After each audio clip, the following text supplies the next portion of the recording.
Estados Unidos, junto con Israel, entró en una fase abierta de combate contra Irán con objetivos declarados de destruir su capacidad nuclear. Hubieron 6 cuentas que hicieron una ganancia de 1.2 millones de dólares por predicciones en Polymarket. Claramente era gente que tenía información privilegiada sobre el ataque.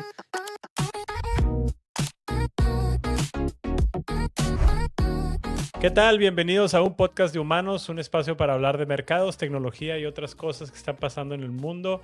En una época llena de información, dominada por algoritmos y modelos de inteligencia artificial, aquí tratamos de hacer algo diferente, ponerlos al día de lo más relevante y compartirles opiniones frescas, pero más que nada humanas. Yo soy Ricardo Celaya, me acompaña mi compadre Enrique Bey. ¿Qué onda, compadre? ¿Cómo te fue estos últimos días? Han estado movidos, por decirlo, ¿Qué, por decir poco. qué pasó, compadre? ¿Todo bien? Tranquilo, al menos en este lado del planeta, afortunadamente. El fin de semana muy familiar, tranquilo y entretenido. ¿Tú qué tal, compadre? ¿Cómo te fue el fin de semana? Pues a mí me tocó viajar de chamba otra vez. Tuve que ir a Miami, pero me tocó ahora, o más bien, yo decidí llevarme a la familia porque mis hijos querían ir a Legoland y la verdad es que una gran experiencia. Muy buenos juegos, muy buenas experiencias y los niños disfrutaron bastante. La verdad es que buenas memorias, que es pues lo que vale la pena construir, ya sabes, ¿no? Y el lunes en la mañana me regresé otras 4 horas de vuelta a Miami y me la pasé luego en un avión y bueno, acá estoy, por fin, ya más descansado y pues listo para este episodio. Tenemos varios temas. El primero de ellos es la escalada de la guerra entre Estados Unidos e Irán y todo lo que ha pasado alrededor de eso, incluyendo el uso o no uso de inteligencia artificial y lo que ha pasado con Anthropic y con OpenAI. Para no variar, vamos a hablar un poco también de algo que pasó en Polymarket cuando estaba sucediendo esto. Vamos a platicar del tema de Block y los recortes masivos que hubieron en esa compañía de Jack Dorsey, fundador de Twitter originalmente, y lo que se empieza a escuchar en el mercado y lo que podría pasar hacia adelante, no solamente en recortes, sino en otro tipo de escenarios. Pero va a estar movido el episodio y vamos a tratar de destilar aquí algunas de las cosas que hemos visto en la semana. Bueno, y un tema que está en boca de todos es el conflicto de Estados Unidos con Irán. Estados Unidos, junto con Israel, en la madrugada del 28 de febrero, el día sábado, entró en una fase abierta de combate contra Irán con objetivos declarados de destruir su capacidad nuclear, misiles y marina, mientras pidió al pueblo iraní tomar el control cuando esta operación estuviera terminada. El principal objetivo fue la exterminación del ayatollah, el líder supremo de Irán, Ali Khamenei, junto con 40 líderes que estaban reunidos, que supuestamente los tomaron por sorpresa y exterminaron a 40 de estos targets. Durante las siguientes 24 horas después del primer ataque, hubo una expansión de objetivos hacia infraestructura de defensa aérea y en las siguientes 48 horas hubo ataque a sitios de producción de armamento. Aquí lo interesante es que a diferencia de el ataque que hizo Estados Unidos hace 9 meses, que atacaron algunas de las plantas donde enriquecían uranio y este conflicto duró 12 días. En ese momento Irán solamente hizo un contraataque contra Israel, pero esta vez Irán ha tenido mucho más respuesta contra sus estados vecinos, principalmente con aquellos estados árabes que pues son aliados de Estados Unidos, pues tienen fuerzas o tienen bases militares en sus países. Y la verdad es que la respuesta se ha visto con mucho más fuerza que lo que fue el conflicto pasado. Se espera en los próximos días una continuación de operaciones con objetivos adicionales. Entra la tecnología, ¿no? Drones autónomos para reconocimiento y ataque, capacidades cibernéticas para desactivar sistemas de defensa e inteligencia artificial para fusión de datos, de sensores, priorización de objetivos y lo que llaman el Decision Advantage en tiempo real. Muy interesante todo el desenvolvimiento de este ataque. Me llama la atención, pues, por qué se hace ahora, ¿no? El otro día o ayer creo que sale Marco Rubio diciendo que lo hicieron porque Israel iba a atacar a Irán e Irán iba a pensar que Estados Unidos lo atacó y iban a recibir el ataque de Irán. Entonces fue una especie de ataque preventivo, ¿no? Preemptive. Trump dice que es para liberar al pueblo de Irán de la represión, Pero al final del día, bueno, pues el principal factor, se diga claramente o no se diga, es el tema del petrodólar, ¿no? Es seguir influyendo en las regiones donde se produce, donde se intercambia petróleo. Y además de esto, pues vemos otras razones por las que se hacen. Es Israel tiene muchísima influencia en Estados Unidos, un brazo de inteligencia impresionante, la forma en la que Israel logra sus objetivos a través de Estados Unidos. Correctos, incorrectos, eso no lo juzgo, pero impresionante lo que hacen. Y bueno, creo que a Trump de una u otra forma ya le gustó la adrenalina, ¿no? En enero Sí. va por Maduro, en febrero ejerce influencia para ir por el Mencho en México y ahora va por el Ayatollah Khamenei en Irán y como que se le está haciendo fácil porque pues pareciera que está agarrándole gusto al tema. Sí, sí, hay incluso un meme, ¿no? Que sale un calendario de enero a diciembre y dice en enero Maduro, febrero el Mencho, marzo Ali Khamenei y pues así todavía le faltan más meses.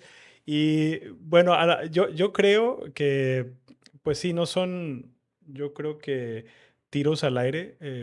Leí en algún lugar que pues sí es una estrategia que pareciera estar coordinada. Por ejemplo, el tema de controlar la salida de petróleo de Venezuela asegura un abasto sin necesariamente depender del petróleo de Medio Oriente.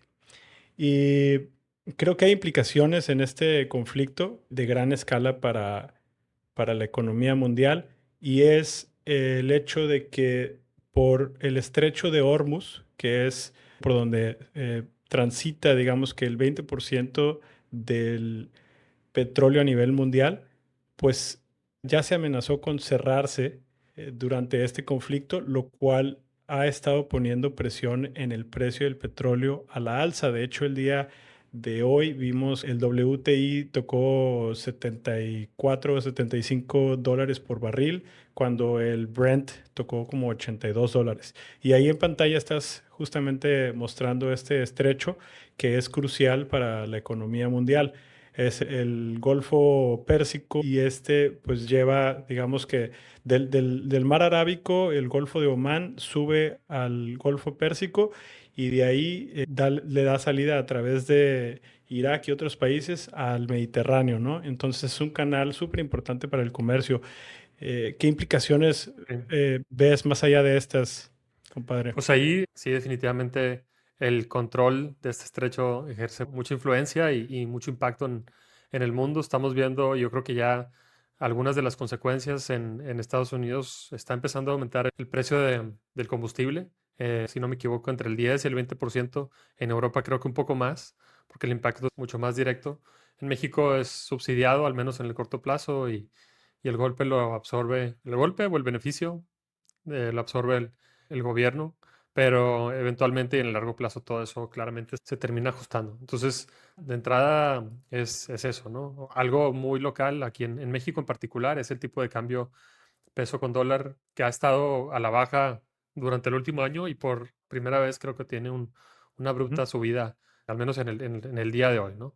Y, y bueno, sí, es un impacto muy alto, pero ya salió Trump a decir que bajo ninguna circunstancia se va a detener el comercio por el estrecho y si es necesario, el ejército o el Navy de Estados Unidos va a escoltar a los buques que estén pasando por ahí para prevenir que haya una afectación mucho más grave a la economía pues en el mundo. En un episodio pasado estuvimos mencionando la implicación de la captura de Maduro y cómo Estados Unidos, al controlar estos activos, pues empezó a hacer esta asfixia estratégica a países como Cuba, ¿no?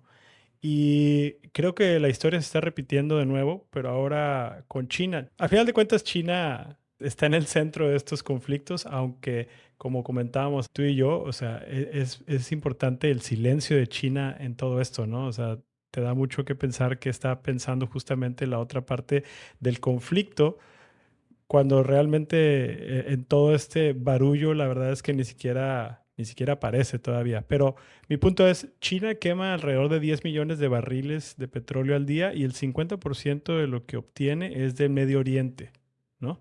obviamente se ve afectado también y creo que esto hay que estar muy pendientes justamente en las reacciones de China porque en estos primeros meses pues no ha sido mucha. Sí, es interesante imaginar qué es lo que está cociéndose detrás de escenas en China, porque creo que una de las ventajas de Trump, no de Estados Unidos, de Trump, es la impredecibilidad, ¿no? Es la dificultad de predecir cuál es su siguiente movida, simple y sencillamente porque pues cambia de opinión todo el tiempo y en un momento está buscando la paz, en otro momento está buscando la guerra y ese termina siendo, al menos en el corto plazo, del punto de vista estadounidense, tal vez, y al corto plazo, una ventaja. Pero China, pues es, al menos en las últimas décadas, un jugador que piensa a largo plazo, pero todo esto se le está viniendo encima en un tema de prácticamente 2 meses. Si yo soy China, ¿qué puedo hacer para contrarrestar el leverage que está generando Estados Unidos sobre mí? Y creo que la que tienen ahí enfrente, prácticamente a la mano, es Taiwán, ¿no? Mucho se ha dicho durante los últimos años y décadas de la independencia o no de Taiwán y de la alianza que tienen con Estados Unidos y de el impacto que tendría por la fabricación de chips en Taiwán. Pero si ven que Estados Unidos está entrando y tomando todo esto sin ningún contrapeso internacional ni regional, creo que le da los argumentos y las armas a China para entrar por Taiwán y por lo menos liberar un poco de la palanca que están teniendo en contra. Yo tengo algunas preguntas derivado de la circunstancia, ¿no? O sea, estamos viviendo todo esto y, y ¿qué está pasando con todo el tema de Epstein en Estados Unidos? Bueno, pues se está olvidando, ¿no? Hace una semana teníamos un caos muy grande en México, o al menos aparentaba así, y parece que ya está quedando en el olvido. Vienen las elecciones en Estados Unidos, ¿qué impacto va a tener esto? Habían por ahí algunos tweets de Donald Trump cuando Obama era presidente que lo criticaba, anticipando que iba a invadir Irán para generar mayor popularidad. Y bueno, pues no lo hizo Obama, pero ahora lo hace Trump claramente y él ya explicaba o expresaba su forma de pensar desde hace más de una década, ¿no? Y por último, el tema de cambio de régimen en Irán, de en una forma muy superficial, podemos pensar que es algo bueno, ¿no? Porque es un régimen que reprimía al pueblo, pero en el corto, mediano plazo es algo bueno para el mundo, es algo malo, es algo que se estabiliza mucho, es algo que reordenará positivamente las cosas, es algo que el pueblo iraní quería o no quería, no sé, yo no tengo esa respuesta, me imaginaría que sí, pero sí hay muchos cuestionamientos que empiezas a hacer. Pero es parte de esta estrategia mediática, pues no sé si de distracción, pero sí pues, de tener ocupada a los medios con tanto que no le permite a los medios reaccionar en una sola narrativa. ¿Me explico? Es Y muy pues difícil de bueno, esto seguir. origina, sí, simplemente quería decir, al final la volatilidad en los mercados existentes simplemente se potencia con esto que está ocurriendo ahora, ¿no? Y hablando de volatilidad y mercados, ¿viste lo que pasó en Polymarket? Había una predicción que Otra vez. Khamenei y otra vez, sí, un shot, vamos a tomar, que Khamenei iba a estar fuera como líder supremo de Irán para el 31 de marzo.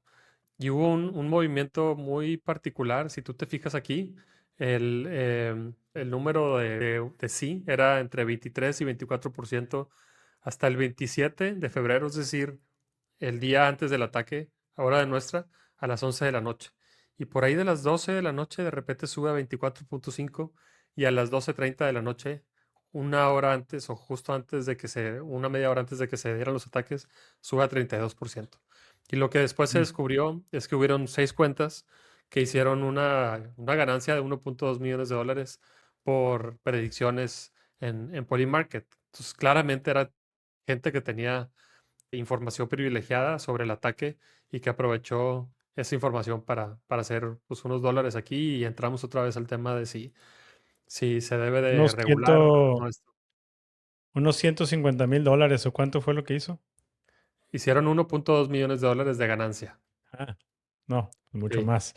Pues toda esta discusión de que si este tipo de plataformas van a permanecer como, como un mecanismo de predicción legal. Ya lo hemos discutido anteriormente, sí puede ser bastante útil el tener este tipo de mercados que predicen, pero también se prestan mucho para manipularlos, ¿no? Pero bueno, pues, ¿quién sabe qué vaya a pasar? Que es difícil anticipar, saber si va a ser una guerra, un conflicto Ujú. largo, como han sido otros, el de Irak y demás. Por lo pronto, inicialmente, están decidiendo no entrar con tropas en tierra, como lo hicieron en aquel entonces, o como lo hicieron, o como no lo hicieron con Venezuela, en el cual ahora ya tienen mucha influencia sin haber tenido que hacer más que el primer ataque. Es importante decir que el ayatollah ya tenía 86 años, había un plan de sucesión de hasta creo que 4 niveles. Tienen ya muchos aliados en la región, los Houthis, los Hezbollah y otros. Entonces, ahí el movimiento de ellos es, pues, no solamente económico, sino político y hasta religioso. Entonces, ese tipo de cosas a veces son difíciles de destruir muy rápido. Y Oye, no sé qué tanto vaya a durar, o si va a ser corto, ¿no? Estados Unidos está tratando de ahogar ahorita a, a los iraníes con bombardeos y tratando de identificar dónde están todo el tiempo.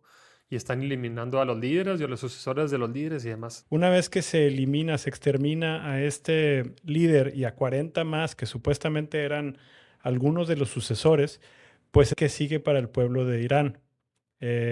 Citando a Ezra Klein, que también ahora tuvo un video, decía, la política que estamos viendo de Trump no quiere una guerra larga, sino quiere principalmente la cabeza en el pico, le llamó, ¿no? Como aquí está Maduro, traigo la cabeza de Maduro, ya lo quité del poder y esto, pues obviamente que es muy popular, pero al final negoció con el mismo sistema que tenía Maduro, simplemente cambiaron de persona con quien negociar.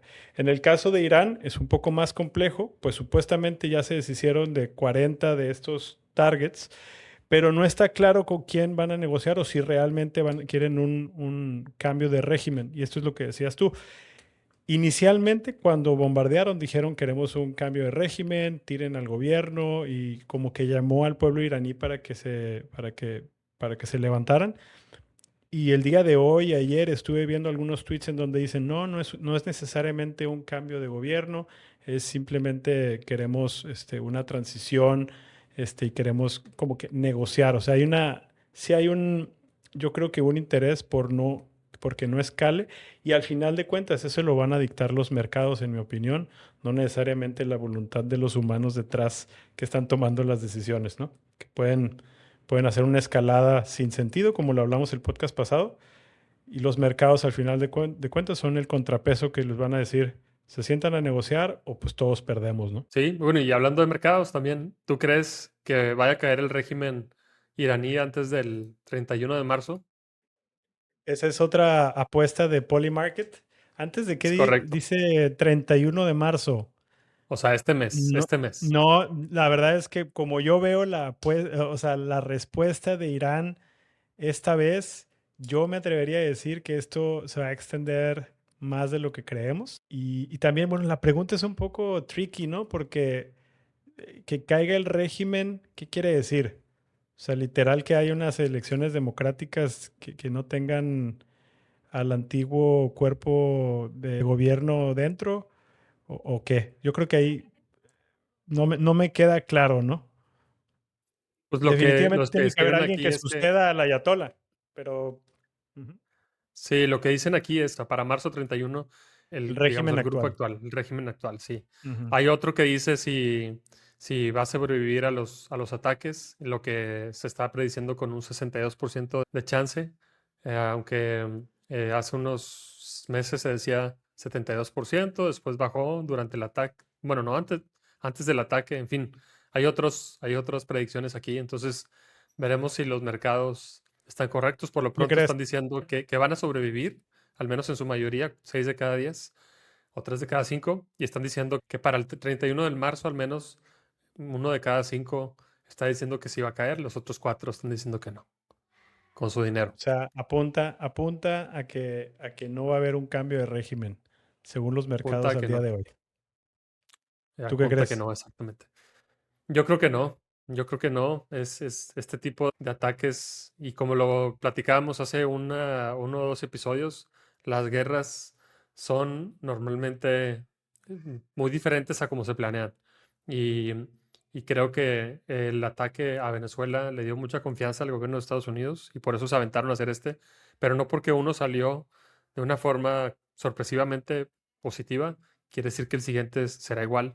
Es otro contexto, es otra cultura, es otra historia, es otra rivalidad, tanto Otra regional como motivación, ¿no? internacional, y O otra sea, motivación, exacto. el gobierno iraní tiene una base religiosa y están peleando pues, por otro tipo de cosas o al menos pretextos diferentes a los de otros gobiernos.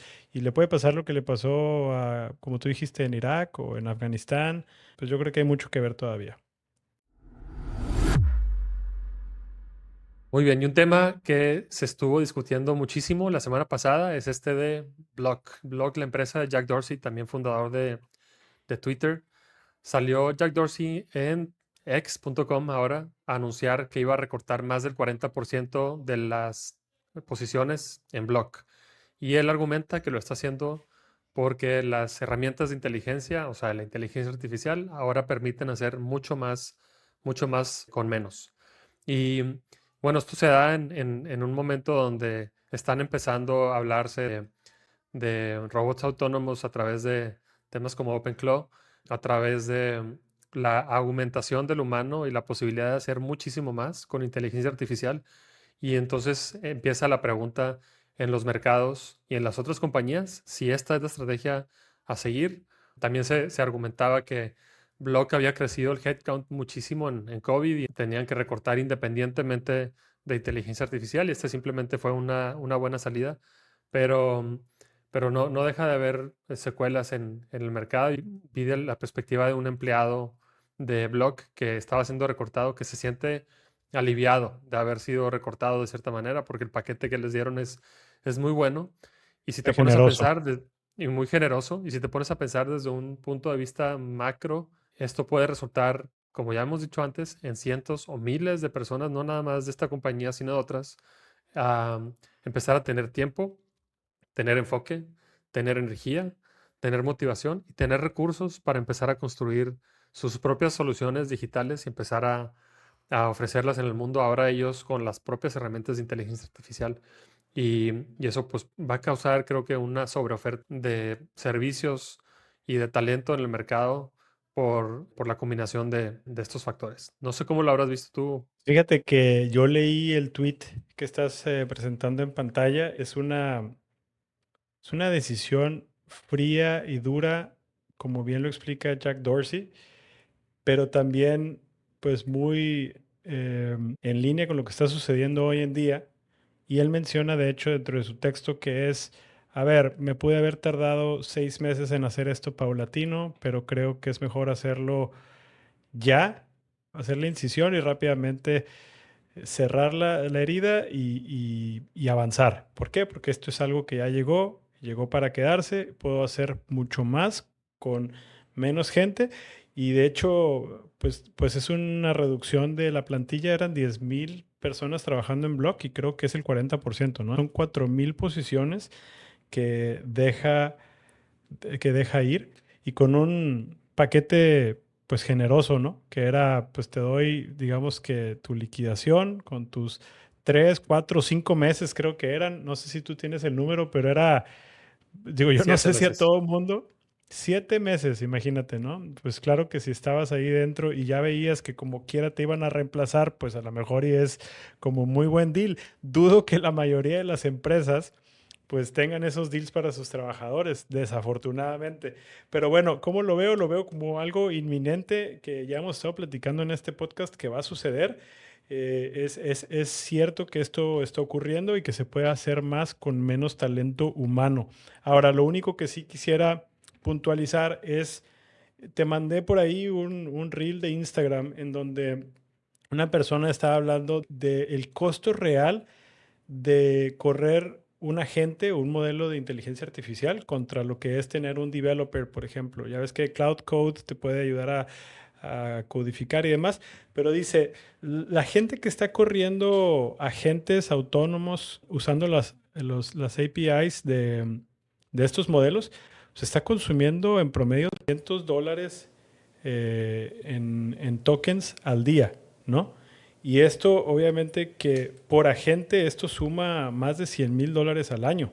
Entonces, realmente es que el costo también está medio escondido porque está subsidiado por los fondos de capital privado de Venture Capital que están inyectándole todavía a estas compañías para ganar mercado, pero realmente es que alguien está pagando este costo, ¿no? Esto es lo que siempre te dicen, pues por $20 de ChatGPT y de Claude, realmente no es el valor que estás pagando. O sea, y esto ya lo hemos visto en el pasado en otros modelos, como lo fue con Uber, por ejemplo. ¿Te acuerdas que Uber tus viajes costaban, no sé, 70 pesos, 80 pesos, pero realmente el costo era de 200, pero estaba siendo subsidiado por la misma compañía para adquirir usuarios?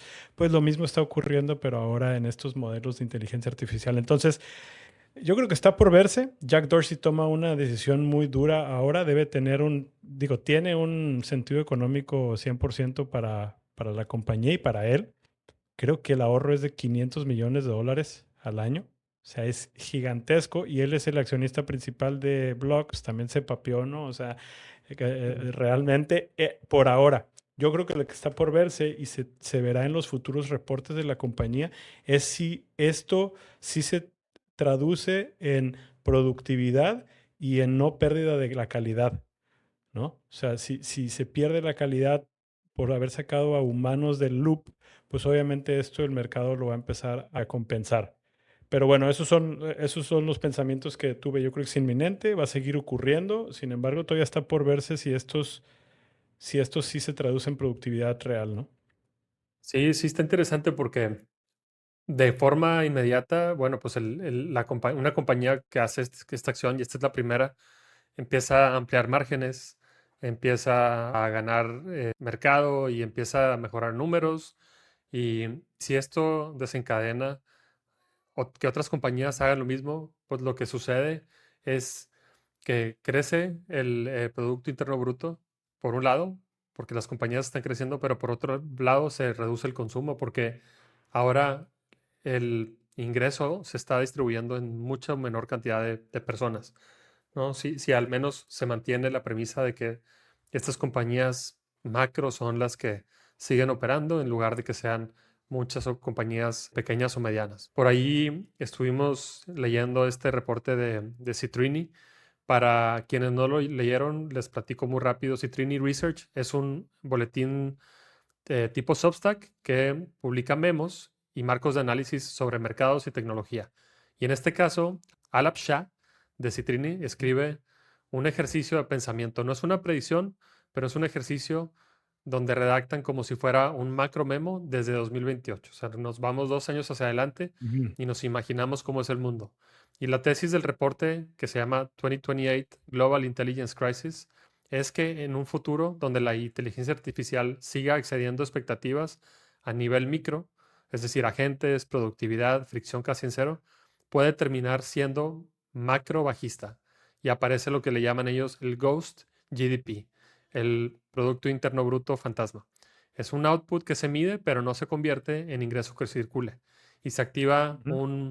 un loop de Intelligence Displacement Spiral, que es lo que decíamos de los talentos, donde la inteligencia artificial mejora, las empresas recortan nómina, pero cae la demanda, se comprimen márgenes, se invierte aún más en compute y en agents, y el ciclo se refuerza con efectos que pueden pasar de software y SaaS a consumo, crédito y política Ujú. fiscal. No sé si lo Ujú. alcanzaste a leer, compadre, y qué Sí, opinas si piensas que estar interrelacionado con esto. sí, a ver, la verdad es que el artículo se hizo viral por obvias razones, porque pinta un futuro medio distópico y pues estas historias de 2028, como si lo estás escribiendo desde entonces, pues generan muchísimo engagement. Tengo opiniones encontradas porque si bien es distópico, creo que menciona algunas cosas muy importantes que sí creo que van a suceder, pero también creo que está obviando lo que siempre decimos, como que sobreestimamos lo que puede generar algo. Nada es tan malo como parece, ni nada es tan bueno como parece, ¿no? Ese dicho me gusta siempre porque al final de cuentas, digo, estamos ante un evento súper importante y sin precedentes que es la inteligencia artificial, pero yo creo que al final, pues todo el mundo se acomoda. Yo entonces tengo mis opiniones encontradas porque se me hace muy interesante algunos de los conceptos que menciona, ¿no? Por un lado, tienes estas, hablando de lo que estábamos hablando ahorita de Jack Dorsey, por ejemplo, el escrito dice, empiezan los despidos masivos en empresas en el primer cuarto de 2026. Entonces ahí, de hecho, no sé si ya había pasado lo de Jack Dorsey o si le atinó, Todavía no pero pasaba. todavía no pasaba. Entonces, bueno, le atinó a eso, ¿no?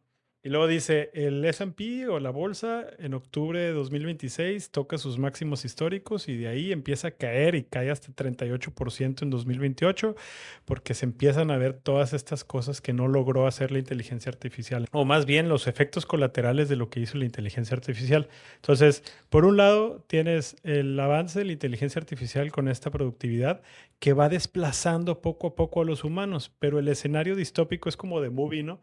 Es como en una película, ¿sabes qué? Es tan productiva la inteligencia artificial que se llevó los trabajos que ahora los humanos no tienen ingreso suficiente pues para consumir.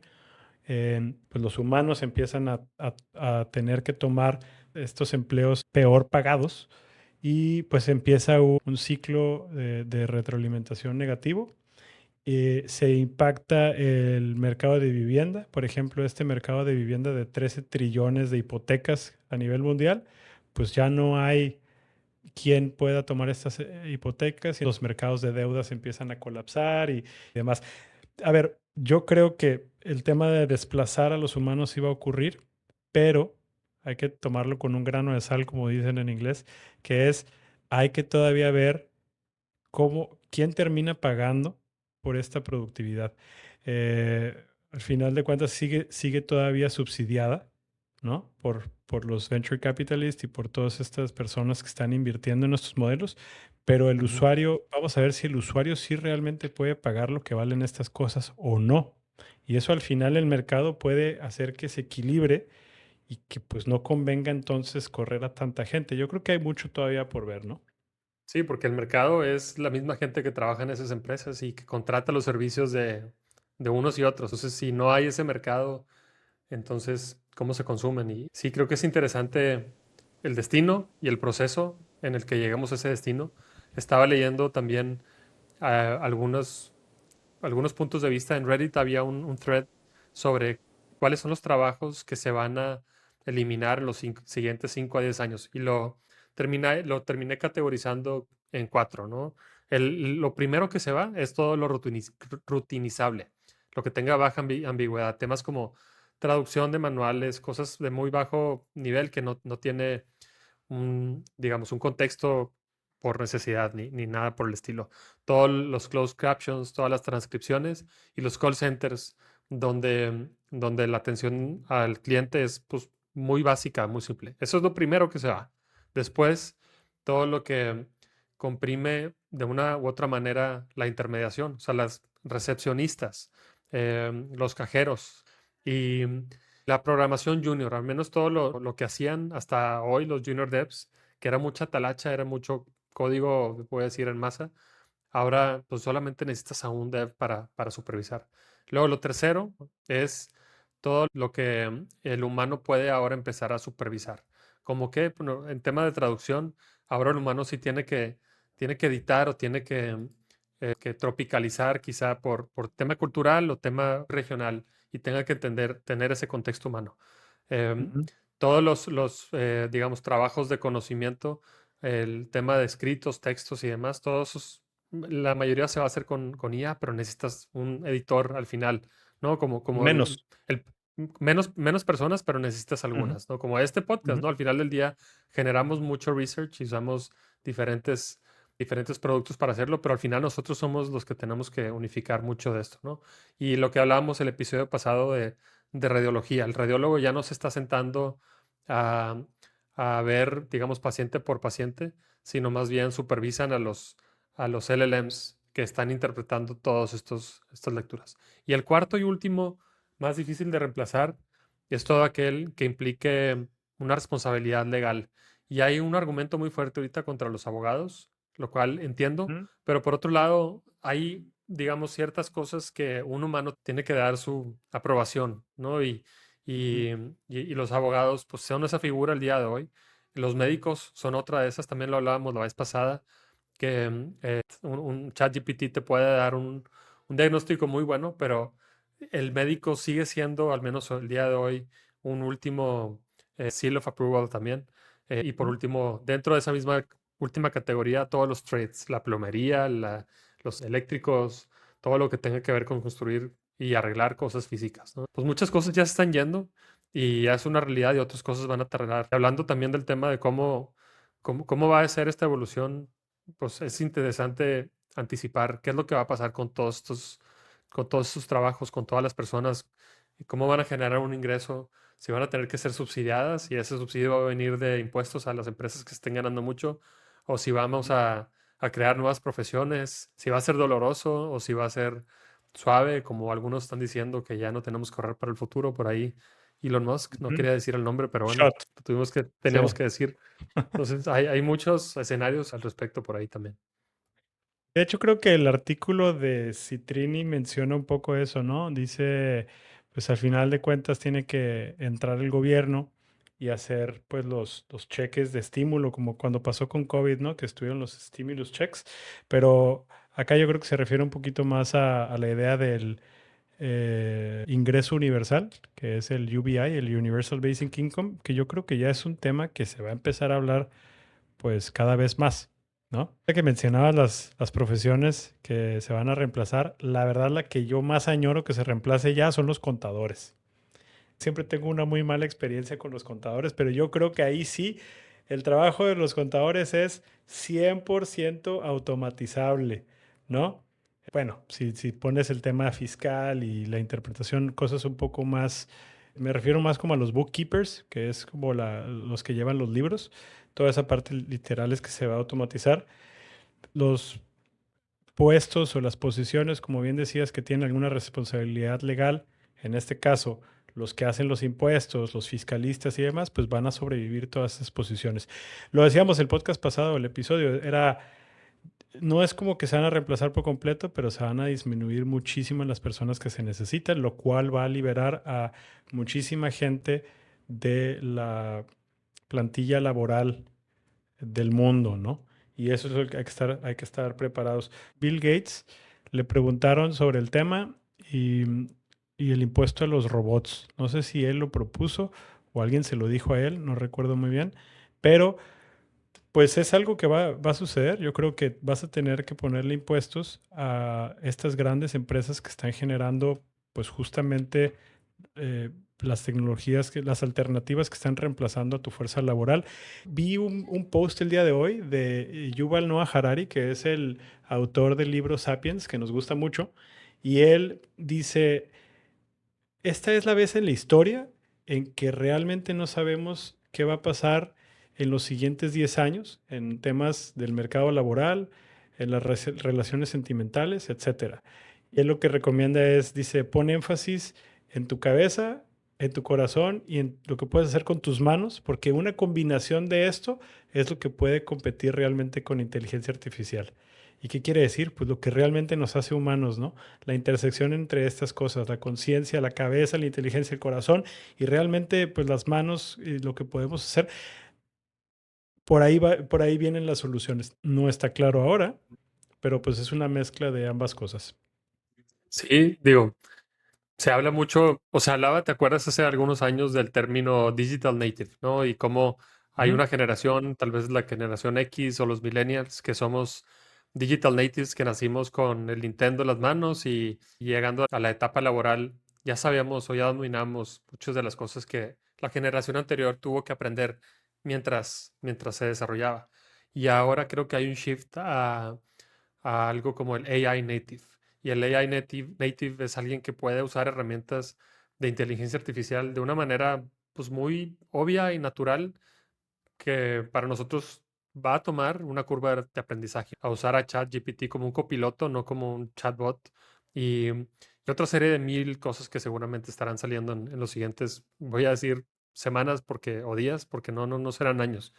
Y creo que en ese sentido entra lo que dices, ¿no? La cabeza, el corazón y las manos y no podemos, al menos nosotros que estamos en nuestro prime profesional, no podemos descansar porque en muy poco tiempo esto se ha convertido en una pieza fundamental de nuestro día a día y cada vez va a ser mucho más, ¿no? Y no quiere decir tampoco que lo hagamos de forma desordenada. Creo que tenemos que ser sistemáticos a la hora de aprender y de implementar para evitar caer en, pues en riesgos y en problemas de seguridad en los que están cayendo algunas personas e incluso gobiernos en el mundo.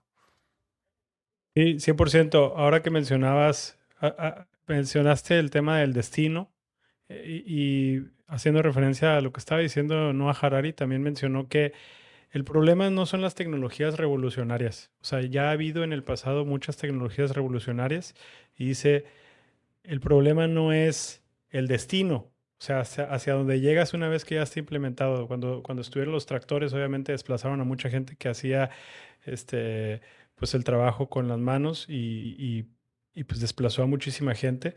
Dice, pero al final todo el mundo estuvo mejor, ¿no?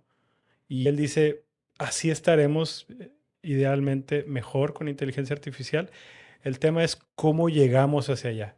O sea, cuál es el camino hacia allá. Y eso es lo que estás diciendo tú. O sea, y él mencionaba, quienes adoptaron la tecnología primero y a nivel país fueron los que lograron conquistar a otros países y sacarle ventaja a estas tecnologías.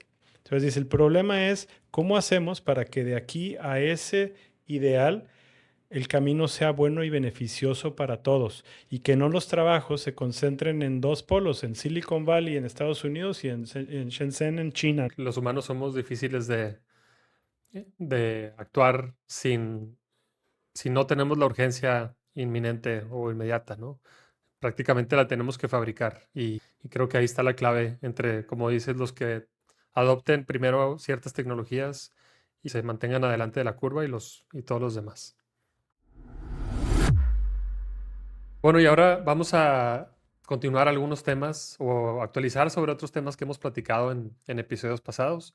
Y vamos a empezar con el tema de Anthropic contra el Pentágono. Bueno, pues al final de la semana pasada, Donald Trump salió diciendo y criticando a Anthropic por limitar el uso de sus modelos al gobierno de Estados Unidos. Dijo que ninguna empresa woke iba a estar dictando la forma en la que los usaba y por lo tanto determinó cortar la relación con Anthropic y ponerlos en un estatus de básicamente enemigos del gobierno. Vamos a ver cómo se desenlaza eso, pero bueno, eso es algo de lo que más sonó al final de la semana. Anthropic en una entrevista sale diciendo a través de su CEO, de Amodei, que el argumento de ellos es que la tecnología se adelanta a la ley y si no hay reglas, entonces a ellos les toca trazar la línea. Y el problema es que sus modelos, de acuerdo a su propio conocimiento y de su propia evaluación técnica, no son hoy ni cerca de lo suficientemente confiables para al menos armas autónomas y hay una impredecibilidad que no está resuelta aún. Falta un poco de oversight, falta accountability. Y ellos mismos ofrecieron prototipar en Sandbox, pero el gobierno decía que ellos querían hacer lo que ellos quisieran desde el inicio, ¿no? Y bueno, al final el modelo tiene cierta personalidad y puede o no hacer ciertas cosas de forma confiable. ¿Qué pasó después? OpenAI entró al relevo.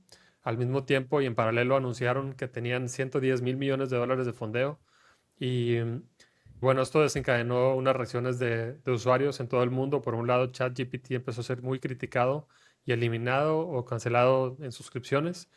Y, y Claude empezó a resultar un poco más popular en el mercado y se fue hasta el número uno del App Store. El contrato que pierden con el gobierno es de 200 millones de dólares. Si ellos quieren convertir a sus suscriptores en el reemplazo de esos 200 millones de dólares, entonces tendrían que activar alrededor de entre 5 y 10 millones de suscriptores nuevos a su plataforma para llenar ese hueco. ChatGPT tiene alrededor de 50 millones de usuarios de suscriptores pagados, entonces tendría que quitarle pues, prácticamente el 20% de los usuarios a ChatGPT y convertirlos a usuarios de Cloud. Y a mí me recordó mucho, te lo dije, hace 10 años o algo así, con la masacre de San Bernardino, que le pidieron a Apple, Estados Unidos le pidió que creara una puerta trasera al sistema operativo del iPhone, y en su momento Tim Cook se negó también, pero ahí era un poco diferente, pero sentaba el precedente de que si le daba la puerta trasera al gobierno, pues obviamente en un futuro se podía usar para pues vigilancia masiva y demás, y ya no, al final creo que desistió el gobierno porque encontró a alguien que le ayudó a encontrar el camino para desbloquear el teléfono de esta persona, y ya no procedió. En este caso, pues es algo similar. Yo creo que Anthropic hizo bien en proteger. Históricamente yo creo que nadie puede decir que le puede confiar a cualquier gobierno y decirle, no, es que vamos a confiar en su cara bonita y en su buena palabra. La verdad es que pues si todavía estos modelos tienen alucinaciones o no están, pues todavía no son perfectos o no están con un nivel de precisión bueno, yo creo que sí pueden representar pues peligro, ¿no? Y bueno, qué bueno que hizo esto Anthropic, y veamos cómo se desencadena ahora con OpenAI, que pues muchos ya le llaman como los vendidos. Pero bueno, en Ujú. otros temas, dándole seguimiento a los temas que hemos hablado en los episodios pasados, está el Clarity Act, que es para retomar un poco lo que es el Clarity Act, es esta legislación que se está discutiendo en Estados Unidos para dar claridad en la regulación de cripto y activos digitales. La verdad es que está ya en el Senado y está muy próxima, digamos que a firmarse. Y de hecho había una fecha importante que era el 1 de marzo de 2026, que era una fecha política, no era como un deadline legal ni mucho menos, pero el objetivo era cerrar el texto sobre un punto específico y muy polémico que tratamos la vez pasada, es que si los stablecoins podían pagar rendimientos o el famoso yield a sus usuarios. Y bueno, aquí, este, pues el tema es que no se llegó a ningún acuerdo ayer, 1 de marzo. Y lo interesante es que el escenario más probable, según ahorita los analistas y Polymarket y demás, es que el 45% de probabilidades que se estanca prolongadamente, yo creo que hasta el verano. Pero hay quienes en Twitter son muy vocales diciendo que ya está muy próximo a firmarse y que literal es que ya está a punto y que puede resolverse este mismo mes. Veamos, hay un 15% de gente o de analistas que piensan que puede salir una ley más pequeña y ajustada como un plan B en el donde nomás se traten a los stablecoins sin tocar el yield, pero yo creo que esto no le beneficia a nada porque a nadie, es porque solamente va a crear como más ruido en el camino.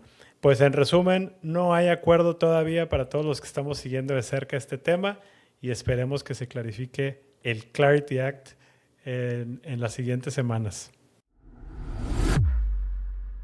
Muy bien, y en recomendaciones de la semana, hoy tenemos un par muy diferentes recomendaciones. Yo por mi lado les quiero recomendar una herramienta para tomar apuntes y notas de forma, voy a decir, muy anticuada, pero muy funcional y muy básica y muy confiable también, que es Obsidian. Obsidian es una herramienta que te ayuda a generar documentos tipo texto, bueno, documentos tipo Markdown, y donde puedes generar apuntes y puedes interrelacionar una nota con otra, y funciona muy bien para construir lo que en algunos lugares se les llama como tu segundo cerebro, ¿no? Y bueno, la he estado probando, y si necesitas una motivación extra, es una herramienta que convive muy bien con Cloud Code y te puede ayudar a construir tu, vamos a decir, tu sistema operativo personal de una forma relativamente fácil. Ya, pues mi recomendación esta semana es mucho más simple y ahora yo me voy con música. Eh, Quiero recomendar que vean el video del performance de Rosalía con su rola de Berghain en los Brit Awards. Eh, Ella tiene un nuevo disco, bueno, que fue lanzado hace unos meses, en donde canta en 13 diferentes idiomas, y una de sus rolas, que es Berghain, es una colaboración con Björk. Es una rola muy muy buena, pero en la versión original, de hecho, pues es una combinación como de música clásica, pero hay un cover hecho por un DJ en donde pues hace la versión techno de esta rola. Es importante saber que Berghain es uno de los antros en Berlín de música techno más famosos. Entonces es como un reconocimiento, digamos, a esta canción. Y bueno, el performance que hizo Rosalía, se los recomiendo. El baile y literal está muy, muy cool. O sea, tienen que ver el video. Y también les recomiendo que busquen la canción en Spotify, la versión techno de esta canción. Bueno, pues muchas gracias por escucharnos. Esto fue un podcast de humanos, un proyecto que Enrique y yo, la verdad, seguimos muy entusiasmados con él. Les agradecemos mucho que si les gusta, compartan en redes sociales, compartan el link de Spotify, también grabamos y lo subimos a YouTube y todo esto nos anima mucho para seguir adelante. También hemos tenido mucha buena retroalimentación de parte de la gente que nos escucha, se han abierto discusiones. De hecho, tenemos allá algunas ideas, ¿no, Enrique, de cómo podemos integrar estas conversaciones también en nuestros siguientes episodios? Y bueno, de nuevo, muchas gracias. ¿Algo que Y agregar, compadre? nuestro único call to action es, si tienes alguna idea o algún comentario que quisieras agregar, por favor, envíanoslo. Si nos conoces, envíanoslo por WhatsApp. Y si no, envíalo por comentario y lo estaremos próximamente integrando a los capítulos para discutirlos con ustedes. Muchas gracias nuevamente por seguirnos y nos vemos la próxima semana.